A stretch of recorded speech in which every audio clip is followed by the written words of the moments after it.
Hello, everyone, and welcome to today's webinar. This presentation is titled Attaching Sources to FamilySearch Family Tree and will be presented by Gina Palmer. We are very excited to have you all joining us for this webinar.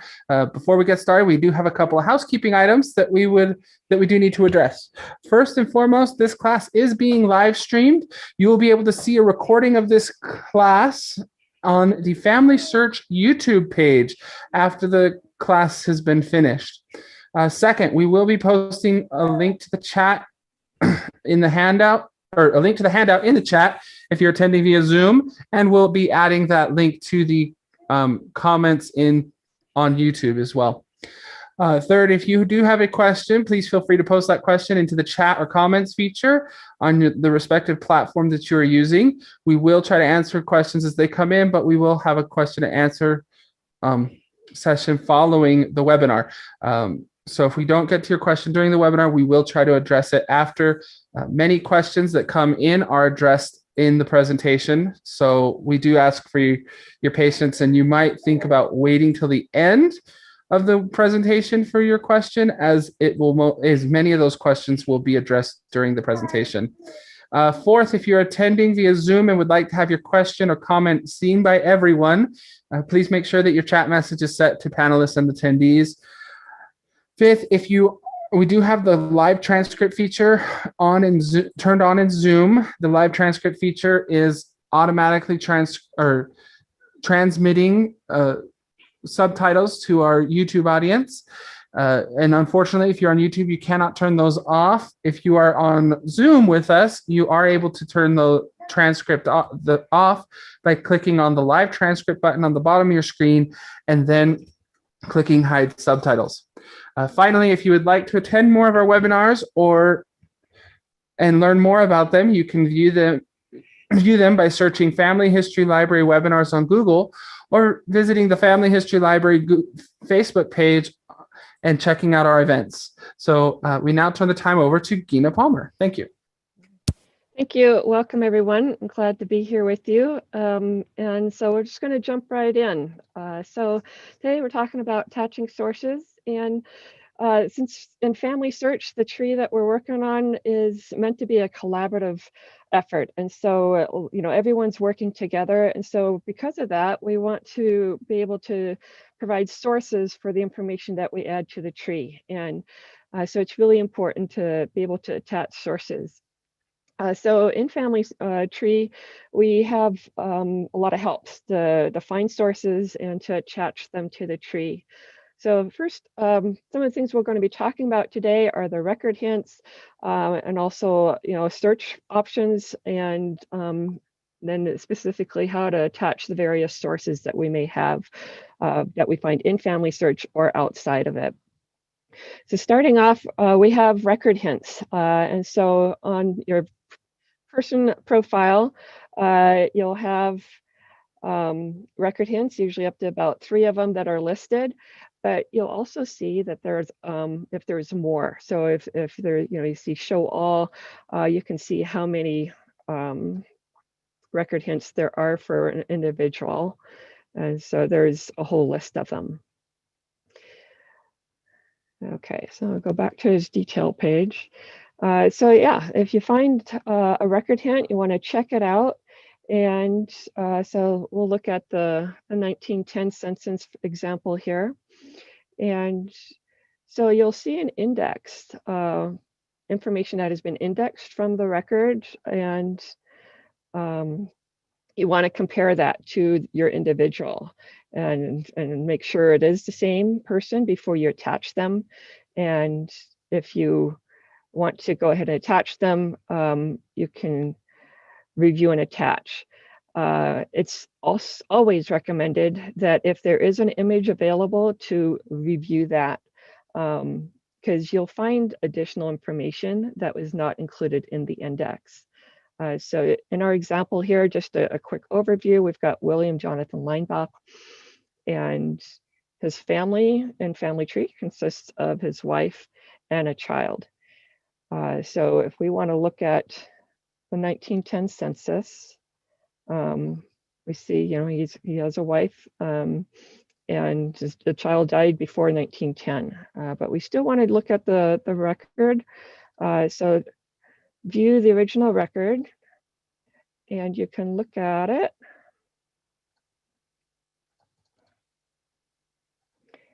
And zoom in here. So here we have William and his wife, and we have, gives information about how long they were married. And it's something we find on the 1910 census is that they actually had 3 children, but by 1910, none of them are still living. And so that was not captured in the index. We don't know their names, but we know that 3 other, that besides this son that died before 1907, they did have 2 other children. So that's important information to know. So it's always important to review the document to gain additional information available. When you're ready to attach the document, you want to click on Review and Attach. And so this will bring the tool, a source linker tool, and on the left, you'll have the information that is in the document, and so you have the information that was indexed with the name, the wife, and the hired girl. And on the right column, this is the information that is currently showing in Family Tree. So you can compare the information, and you can add so any new information that might be available. So in the census record, the new information is where he was residing in 1910. So you would just click Add, and you can adjust the dates if needed. You can standardize places if you need. And important, you always want to put in a reason why you're attaching this particular source.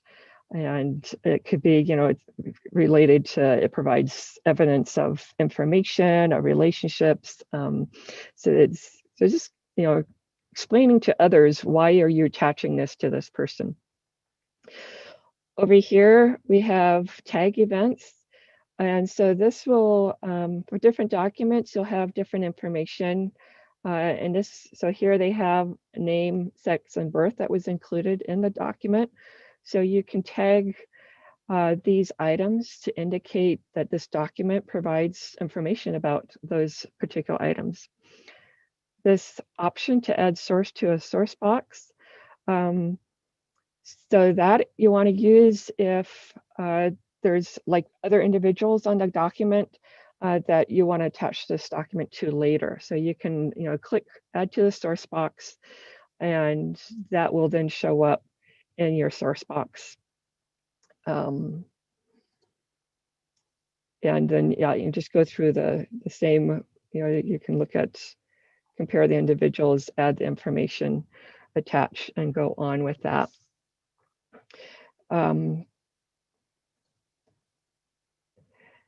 So in the documents, you may find in your record hints or sources, duplicate sources, and the record hints are generated from indexing. Perhaps many of you have participated in indexing efforts. And so as people index records, the computer system, they're able to read and be able to connect things. And so that's what they pull, things that look like it might be your relative. And that's how it appears as a record hint. And sometimes a set of records might be indexed more than once, focused on different things or times, or so you will occasionally end up with sources basically from the same source, or record hints from the same source. There's not a way to merge those. You'll just have to attach them. You don't want to, so if you are looking at a source or a record hint, you have the option to review and attach, or to say not a match. If it is related to the person, you do want to attach it, even if it's a duplicate source, because sometimes my understanding is that if you say no, not a match, then the system will want to generate a new person. We don't want to duplicate people. So at this point, just attach the records that do attach, even if they're duplicate, you'll have to go ahead and attach them to the person. There is in your source listing, you have different options to, you can do a custom order or you can do a chronological order. And so a chronological order will pull from the date. And so maybe there is, if they've got duplicate sources, maybe you can just put the date on one and leave the date option empty. And then that will just go down to the bottom where you don't have a date. To add or delete a date, you just click on the view source and then you can go to edit and you can enter the date there or delete it. This is all, you can also add any additional information there as well. Okay, so okay, we're done with that. So as you're looking for, you're looking your records, sometimes you may find new people included on the record that are not already in Family Tree. So for example, Lotta here, we have her with her husband and a child, but we don't have any parents for Lotta. And as you're looking at a record hint, once again, we're going to look at the 1910 census for her. And it's from the indexed information, she's appearing as a daughter. And so we find her, head of household. So probably her father. And so we always want to look at the record and see what information is available. Are you looking at your calendar? No, you're not. You're looking at the. And let's see, they're looking for the Howard family. There we go. Yeah, I'm ready. I'm in the wedding. So we've got George Howard as the head, Lotta as his daughter. And we learn that, we've got some marriage information, children, and her husband's name and child. And so as we go to review and attach,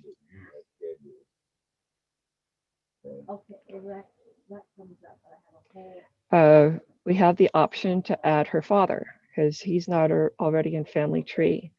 And so when you go to add someone that isn't already there, the system will see and look if they can find any matches. And okay. You got it on the computer at home? Is that where you're not seeing it on your calendar?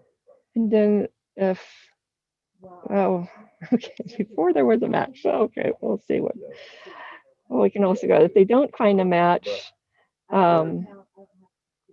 you can create the person. And actually, let me do that again. Okay, it's there. Well, yeah, so you can then add the information as well. If the person is already in Family Tree, but not necessarily connected to them, the system will bring up examples, is this a match? And so you can check out that person. And if it is a person, then you can link them to your person in Family Tree instead of creating a whole new profile for someone that already exists in Family Tree. Okay, so we talked a little bit about the, tagging. So for instance, let's see.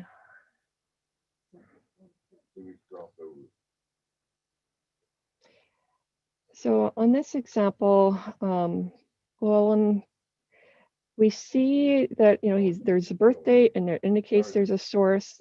If we see, okay, what is that? We can click edit to see what the source is. And so that's the Pennsylvania death certificate. And so if we go to our sources and find the Pennsylvania death certificate, we can see the tag, there's 3 tags. If we click on tag, we can see, okay, the name, birth, and death has been tagged. So that is what's appearing on the person detail where it indicates it's got a source. And so that when we tag the sources, it will then appear on the detail page to indicate, yes, there is a source for this information. Okay.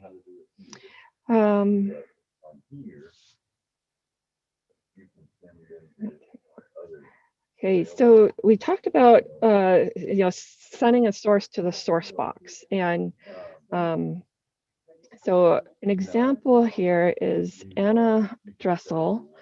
I found a source outside of FamilySearch for her death certificate, or death record, and I added her as a source, or added that record as a source to her, but I also marked check the source box. And so to get to your source box, you go up to your login or to your name up in the right hand corner, and you left click and you see source box. And is different, you can create folders, and so for this one I put her in this folder, and so this is the record that is attached to her. And you can there was also information, it gave information about her father, as her husband, and her parents. And right now I don't have this record attached to the parents. I just have it attached to her.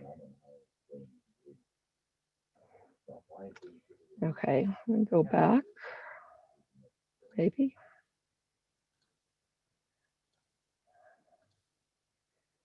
Okay, that's not going. So let's find her again. Yeah.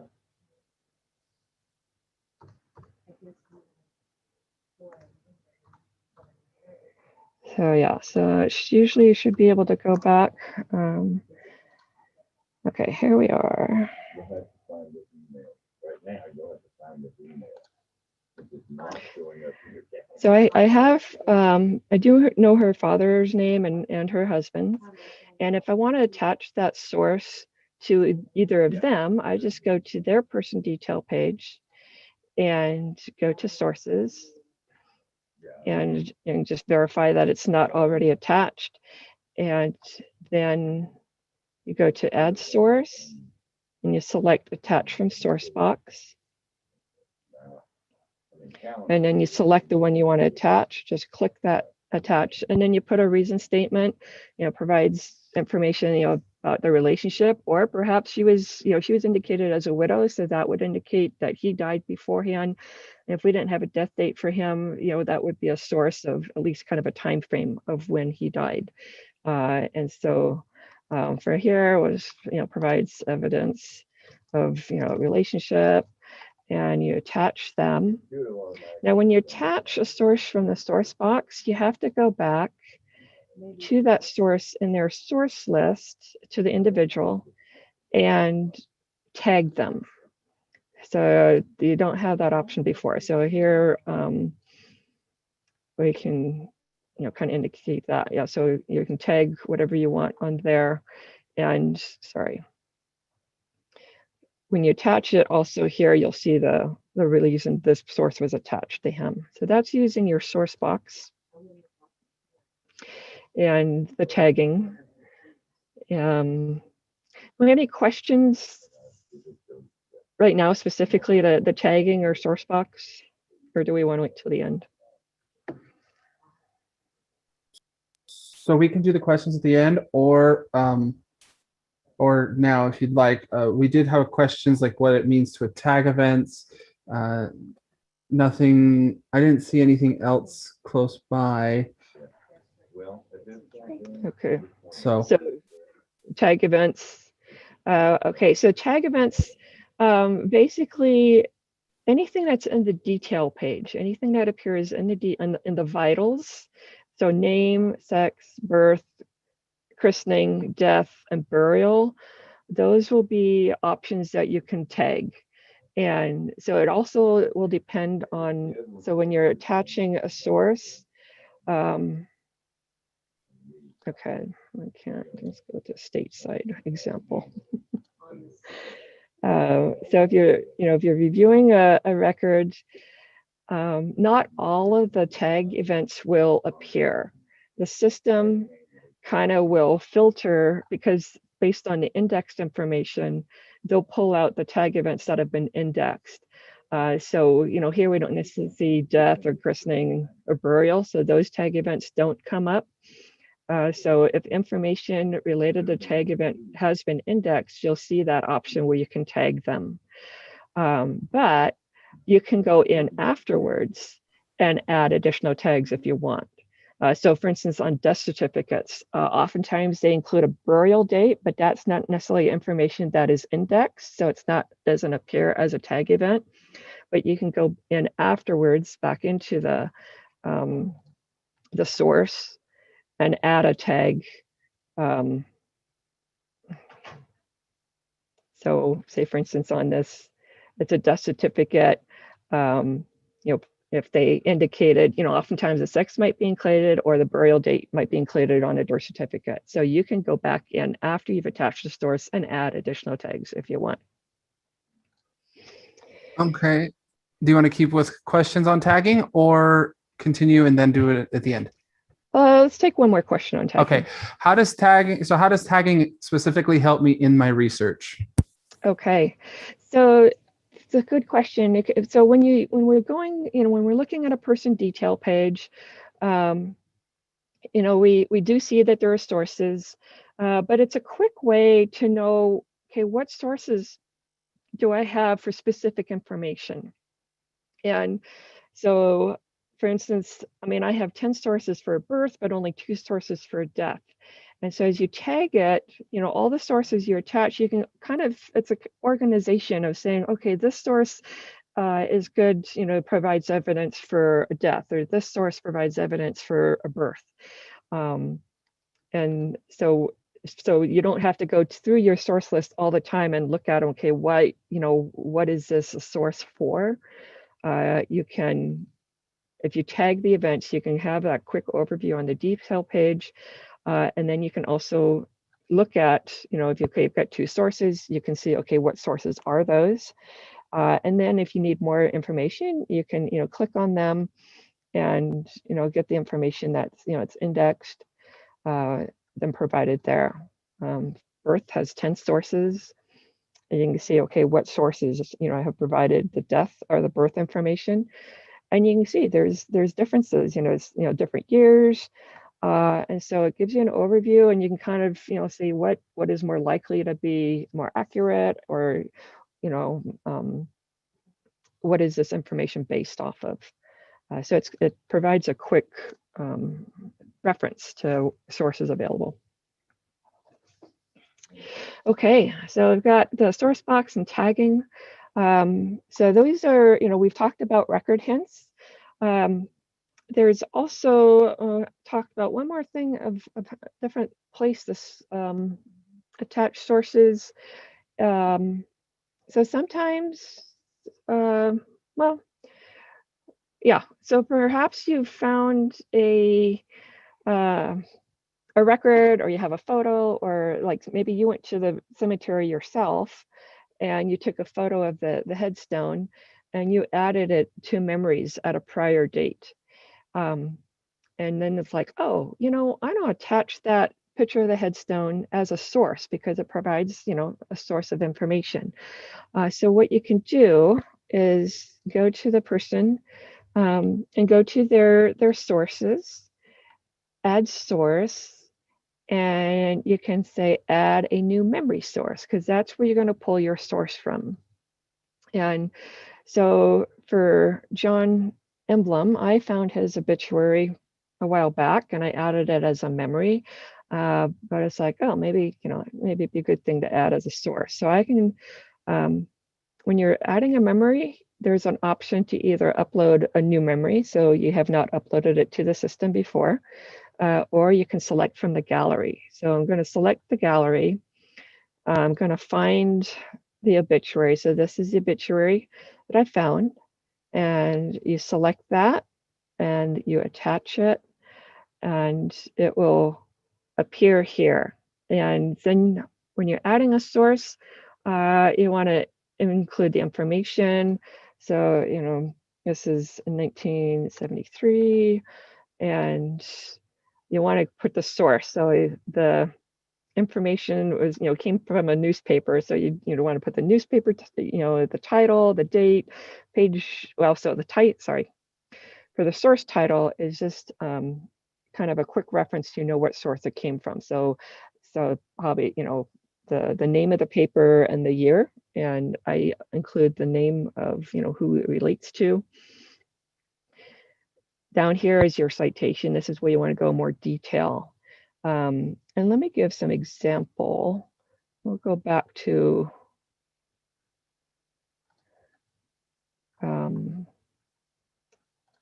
this record that I attached. That was from a different online source. It was from an archive. And so just to show the example, so you have the event date. The source is the death records of Protestant church in Seckenheim, the year range of that book. And so I added the name of the person it was applied to. And then in the citation, there's you want to give enough information so that someone else can find it. So the author who's creating the record, what's the name of the record or the book, what's the year range, if you found it on a website, where's the website, and if you're taking it from a website, you want to indicate when you found it, because things change, and just what other information is helpful in finding the record. And example, there's different ways or different resources to help you write a citation. One example is Evidence Explained by Elizabeth Shawn Mills, and so that's what you want to put in where it's found. And then to describe the record, since this one was in German, I just kind of extracted the most of the important relevant information, and then you just save that. And when you're initially creating a source, you have the option to tag it. After it's been created, you can still adjust that. You just need to go to tag. And so I know her name, I know her sex, from her age at death, I know her birth, and it gave me the death and burial dates. So I tagged those, and then now that source will appear as the death for the information and the burial. Once I enter the information, the tag's already there. I just need to add the death information there. Okay, so those are record hints or attaching sources from the gallery, or uploading photos directly. So if you want to just add the source as a new memory source, you can just upload a file directly. So if you select upload file, then you can find, okay, what file to go to pull your record. Another option, let's close out of that. So yeah, so this is your initial adding it. So when you're starting a new one, this is, you can check all the events. So once again, these are the ones that are appearing on the vital section on the detail page. Add a new source. This is, you can add a website. So if you find information, you can just put the link in there. So you don't have a document picture, but you can refer the link. For instance, I do a lot of German research, and a lot of church records are available in Archeon, and that is a database or a place that provides a lot of church records online, but it is a subscription website. And so maybe to that one, I would just add a link. Or, there's different situations. So there's that option. And then we've talked about attaching from the source box. Okay, so record hints, then we can also search for records from any of the, this is a quick link to the search for records about a given person. And I'm going to jump over to our live for this part. So we have Jesse Dietz, born in 1866, died in 1937. We have some record hints. We've also have some, sources attached, but we want to see what other records there might be. Not all the records will appear in the record hint, so you always want to search. So if you click on any of those search items, you'll come up, and on the left, the information will be pre-filled of what's available in the details. So we have the name, birth, marriage, death, and so we also already have some of the results related to that. You can adjust, add, delete that search option, but it's just kind of that one click, a quick shortcut to, you don't have to fill out all that information to do your search. And so you find a record, it's like, oh, this looks like this might be him. So you can select his name, and you'll find you'll see the indexed information. In this case, we can view the record. Sometimes it's not always available to view the record, and so it might say no image available, and you just have to work with the index.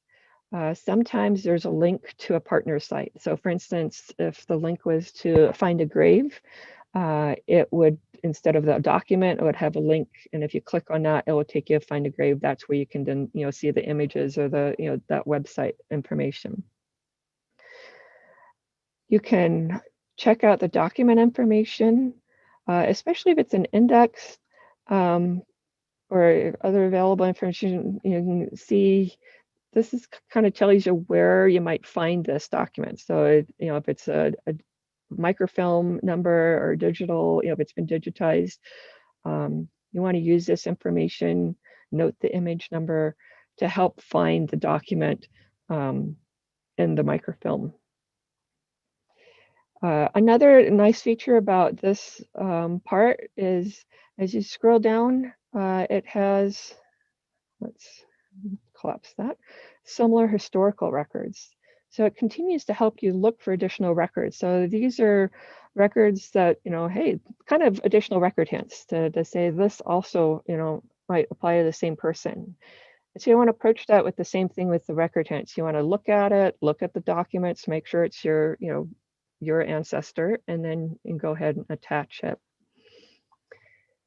In this setting, we've got a few tools as far as you can add it to your source box from this. You can copy it to a clipboard if you want to, copy, the information that's indexed and put it in a Word document, or there's that option. You can print it, save it as a PDF or print it out. Whatever you want to do before you print or copy, always good thing to open up this document information, because that is that's very handy to have for future reference. And there's also an option to email it. Say you're searching and you find this cool record and you want to share it with your family or with someone else that's you're working on this together, and it's like, oh cool, I found this neat record. You can use the email function to share it that way as well. Okay.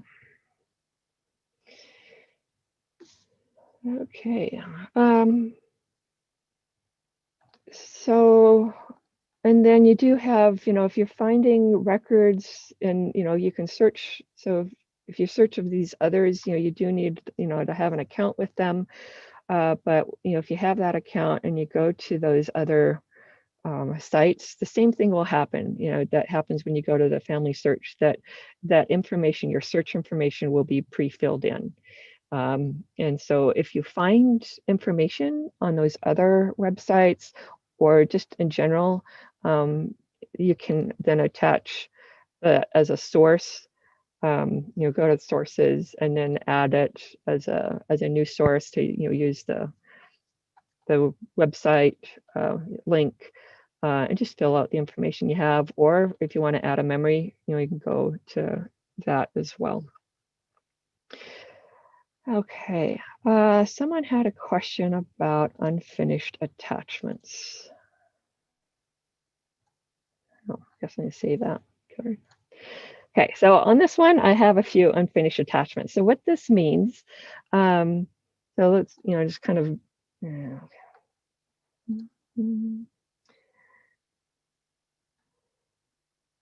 so the system will have indexed information. And so in this particular record, we see the image is available with this source, but we have both Casper and Anna. Both those names were indexed. And so if you look at unfinished attachments, we can see that, well, in this case, none of them, this source was not attached. But so usually, let's see if I can find a better example. Probably not.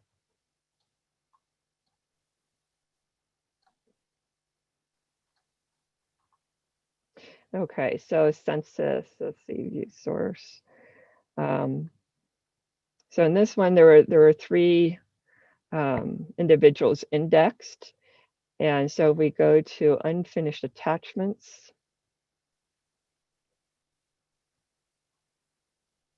okay, it's probably because we're in beta form. Let's try, see if we have options here. Okay, sorry. So the unfinished attachments basically indicates that there are, say in this record, there are 3 people that were indexed, but the record has not been attached to all those individuals that were indexed. And so in this case, we have William and Maud, and then there was a servant, Lizzie. And so we would attach this record to William and Maud because that's who we're working with. But we're not related to Lizzie, and we don't know where she fits. We don't know her heritage. And so we don't attach the record to her. And so that will leave the unfinished attachments message, because not all the, we had 3 people that were indexed. Sorry, that's a different one. Back. Okay, so we had 3 people that were indexed, but the record has only been attached to 2 of them so far. So as long as you have more people that were indexed than the record has been attached to, you'll get the unfinished attachments.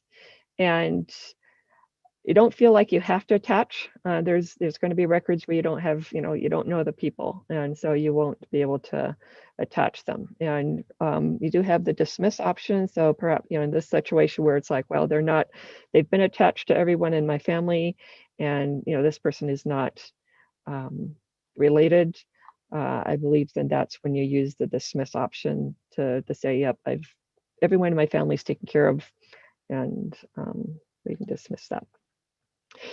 Okay, so I think that's all I have for you today. I'll open up the questions. Great, thank you so much, Gina. So we have a few questions. One question that we get a lot of is, can you merge duplicate sources?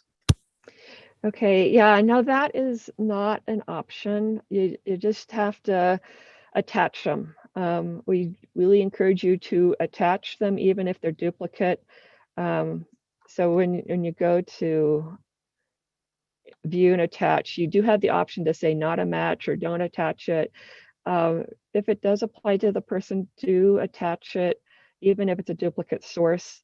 It's just that if you say it's not a match, then the system's going to look for someone to match it with, and might create a new person profile, and we don't want duplicate people. So yeah, answer is no. There's no way to do so that. And I agree with you, Gina. There is no way to merge them. However, like you said, you don't want to click not a match, because that changes the algorithms used for matching. So if it is the right person, still attach it and do it. The reason that there's duplicates is because there's multiple collections. Sometimes a film or a group of images was indexed more than once. And so they show up multiple times, and that's why. So we recommend to just add all of those duplicates. Okay. What determines which documents you would upload as a memory and which ones you would create as a source? Right. So there's so a source, a source that you attach is always going to provide a foundation or a source for information that you're adding. So if it has information about names or births or deaths or marriage or family relationships, you'll want to include that as a source, because this is your proof that the information you've added is correct, or this is what you're basing your information off of. And so the thing is, if you're adding it as a memory, so if you're adding a memory as a source, then you have it in both the memory and the source. So basically, any memory, okay, if you're adding it to the source, it's going to be a source and a memory. If you're adding it to just the memories, it's not going to be a source automatically. You'll have to say, I want it to be a source as well. So, the memories can be anything, stories, photos, it can be documents. And so let's see, for example, you can have photos, you can have documents that have, write-ups. And so as you add memories, you might then think, do I want it as a source as well, or just as a memory? And so it's really your decision as far as, if a memory can act as a source as well, then you might want to add it. So, grave marker, that's a source. It provides dates. And so, yeah, so it's kind of your decision. And it's just that, know that if you're adding it as a source, it's going to be a memory. It's going to end up in your memories section as well, but not everything you add to memories will be a source. Hope that answered it. Thank you. I also think that one thing to note is if it's an image you can't necessarily get that's indexed, sometimes, or you attach it, sometimes I will put it in as a actual source and a memory under the documents portion of the individual, just to help people find them and realize that they are there. But that's my own personal option when I do it. And there's also an option to indicate, if what that information, if it to make it public that anyone can see it, or private that just you can see it. So there's that option as well, as if you're adding, if you're worried about if there might be restrictions on documents or whatever. So there's that option to do public or private. Yep. Yeah. Are there issues with copyright when using the source box or adding sources and images of sources? Someone has a record that they receive from somewhere, and they want to know if they can add the image or if they can only put in the URL to that image. Yeah, so we definitely respect copyright issues. And so when anytime you're adding, as a source a document, you definitely need to consider, okay, what are the copyright issues? What are the restrictions? And so you might have to look at that particular image and say, okay, what is the situation? What are the restrictions? And we do abide by those. And for instance, recently I was working on a project and I was able to obtain, an image, but since I was going to, put it online, so I got the image from an archive, and so they had say, hey, if you want to publish it or whatever, you need to get permission. And so it's like it was basically added. I wrote to them, asked permission, or is this something I can do? And they says yes, if you do this. So in this case, it was basically I had to make sure that the citation or the source was included in the image. So we do need to be mindful of copyright issues. Also, when you're attaching photos, be mindful of, who you're attaching if people are still alive. We do want to be careful about that when we're attaching any type of source. Great, thank you.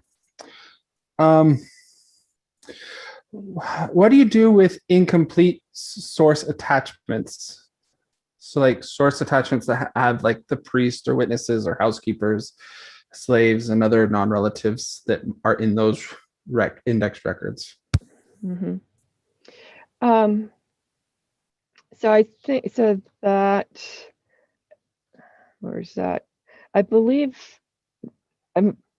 Brennan, correct me, is the dismiss, is that where that comes in? I haven't really used this. That is like, so if you're in the source linker, so like when you click on unfinished attachments, sometimes what will happen is you'll have individuals listed on the record that are not listed in family tree because they're not listed as part of the family. So you have a couple of options in those cases. One option, especially this happens a lot in census records when you're dealing like with a boarding house. A couple of options that like here we go. We have one with the servant, Lizzie Hoffman.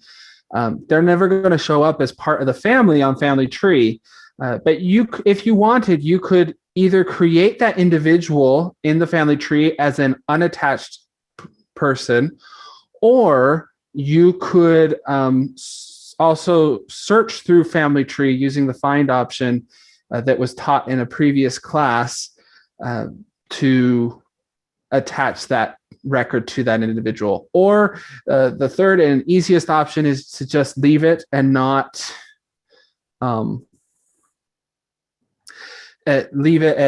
worry about it. So are you familiar with the dismiss? I mean, if you dismiss it, it will just not give you that error. It won't give you that message anymore. Okay. So it looks like it won't even appear for Lizzie either. So I guess we do want to. So it's up to you. Yeah. Okay. Okay, sorry. Next question. Would it be prudent to add all of the tags to grab everything that might show up in the record? I'm not quite sure. So we do. So like I was gonna say, I think like when you have the tags, sometimes it gives you multiple tags, but it doesn't automatically click them. Is it prudent to just tag everything? Yeah, I think if if the record includes the information, say for instance, the death certificate, most death certificates do not include a tag for the burial, even though the burial information and date is included on the death certificate. So my approach is that if there's information that is covered by a tag, and and it's like, this is my source for that information, I think more tags are good, because that will indicate which records include that information. Agreed. But one thing to note is it will only tag the vital information. If you've added other events in your other information, it does not usually tag them to those events. Right, like marriage. Right. So so do realize that when you're tagging certain items, like only the items in the vital information, the vital section will appear. In the source linker, when a duplicate appears because of a variation of spelling or a date, and you've ascertained that this is the same person, is there a way to delete that entry, or do you need to add it and then merge later? Okay, so the source linker is related to attaching sources. So if sometimes you have you get a record hint for someone and you find, oh, this record is already attached to someone else. So that's a hint that there's a duplicate person. And I guess since it's already attached to that other person, then I'd probably go through the process of, okay, is this a duplicate that needs to be merged? So I would address the merging issue And then by merging it, that will basically already take care of the attaching the hint, because that the record is already attached to the person. But yeah, because if it's already attached to someone else, you can't attach it to your new person. It's maybe a bit confusing. So okay, let's say, for example, you're looking at, you're reviewing a record hint, or you're attaching a source. And so if it's already attached to someone, instead of this compare, you'll get a triangle, like a warning with exclamation marks, or warning. And so if you hover on that little triangle and right click, you can see the person ID number of the individual that record is already attached to. So you can go to that person and you can determine if these individuals need to be merged, or if the record needs to be detached because it was attached to the wrong person. So there is an option to detach it, and then you'll be able to attach it to your person. Yeah, hopefully. Okay. Someone wants to know how you take a hint like find a grave and attach and link it. Could you walk them through that process again really quick? Okay, so let's see if we can find an example. Oh, we're in the wrong one. Collection, let's see if we can find a grave. Okay. I just pick any one of those. Huh? I just pick any one of those because find a grave was just like a example. Yeah. Okay. So,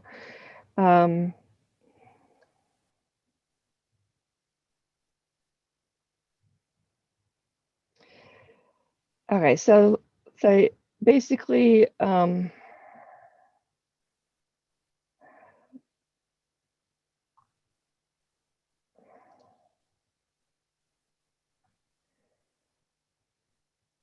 if you find, you can, okay, let's do it this way. So say this is going to, say this is find a grave. So you've clicked the link, you've gone to the image, to the place that you want to record. And so say this is find a grave, you would just copy the URL, and then as you go to your sources, you can add source, you can add a new source, and then you just paste that URL in there. Then you could put down, find a grave, maybe the memorial number, what date you found it, and you fill out if it, the death date, find a grave, Hugh Smith, and whatever information you want to include, if it includes birth date or family, and then you can say, it identifies his name, death, burial, and you can determine if you want to add it to your source box or not. And so we do need to put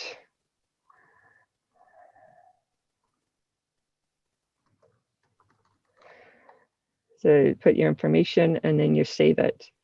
And so that's how you attach. So from find a grave, you basically can just copy and paste the URL and then fill out the rest of the information and save it. Great.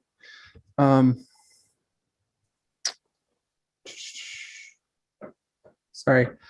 Someone wants to know, can you detach wrong info that was added by someone else, such as mixing up the information with a father and a son? Yeah, so if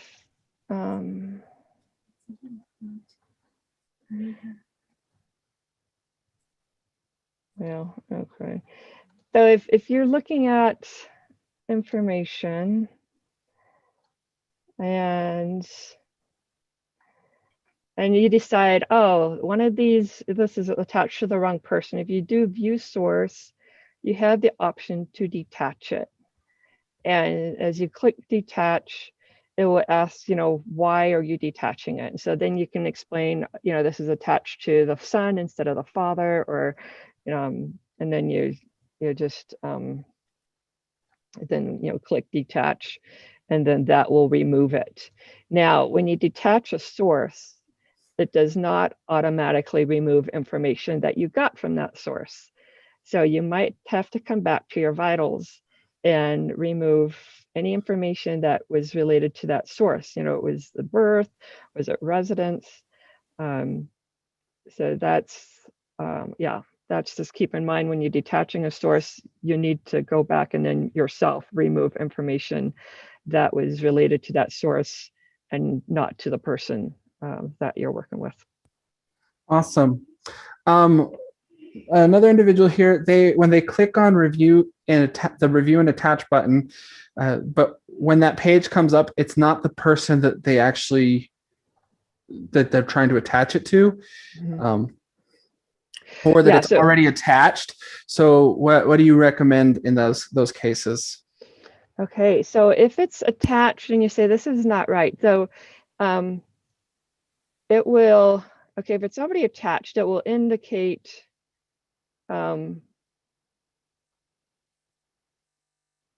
it will indicate that it's already attached. So you can there will be an option to detach it from your comparison screen. So yeah, so there'll be a triangle.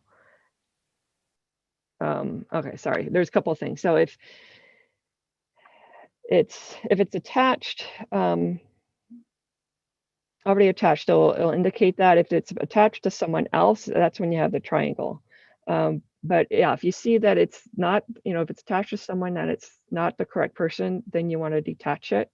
And so there would, think there is an option from this screen, from the source linker screen. But otherwise, you'll just go into the source and manually detach it. So those two options of detaching the source. Okay, so this is what's happening when they're doing like a marriage record, and what's happening is in that marriage record, it goes up and it brings up the information for the mother, but not for the bride and the groom. How do we change the primary person? Oh, okay. So I think we got a good example there. You have the Pennsylvania marriages.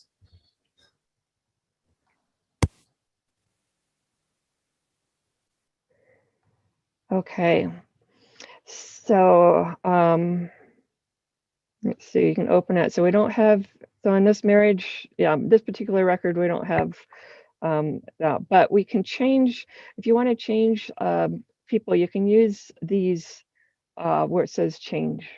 And so, for instance, the option is Jesse. And so what happens that, you selected Jesse, and that's now, going to be attached to Lotta because you've changed that sequence. You can also change sequence over here that, it's like, who do I want to focus on? Oh, this is spouse. So you can change on either, on the historical record or the family search option to match up, kind of to line up the correct individuals. Now, the thing is, if a record, when it was indexed, if the relationshwas indexed incorrectly, for instance, I work a lot on German records. The marriage record identified the bride as the widow of someone, and it was indexed that John Smith was her father, not her former husband. That you can't fix. You can't, because of the relationship. The relationship was indexed incorrectly, so you won't necessarily be able to attach it. You might have to do some finagling maybe, but oftentimes I find that it's, you can't attach it because the relationship is incorrect in the index record. Yeah, but you can also sometimes changing that primary person, it can actually give you other options as well. So play with the primary person. Okay, unfortunately, we don't have time for many more questions. So I got one more here. Can you review how to upload an outside document or photo as a source? Okay. So let's close this one. Yeah. So if you want to come to, you want to add a source, you come to sources, add a source, and you want to use add memory source because that's something that you're adding an image or a document. And so that you will select, so depending on where you're getting that source from, have you previously saved it on your computer? Then you just use upload memory and select the file on your computer to pull it from. Perhaps you scanned it into the memory section of FamilySearch at an earlier date. You can go to select from gallery and find it there and attach it. So those are documents. So if you have documents at home, you need to digitize it and then select either upload memory or select from gallery to attach it. And then be sure to fill out all the information related to the source and then determine if you want to add it to your source box and then save it. Great. Thank you, Gina. And we want to thank everyone for your attendance. We are happy that you could join us. Please note that we will be having another webinar on Thursday, June 17th at 10 a.m. And it will be a question and answer session for your United States and Canada research questions. If you Google Family History Library webinars, you can find the registration page and you can submit your questions before the actual session. Also, we will have another class next week, which will be covering how to merge your duplicate ancestors, which will be next Tuesday on June 22nd at 10 a.m. So thank you again for your attendance. We're very happy you could join us, and we hope that you all have a wonderful day.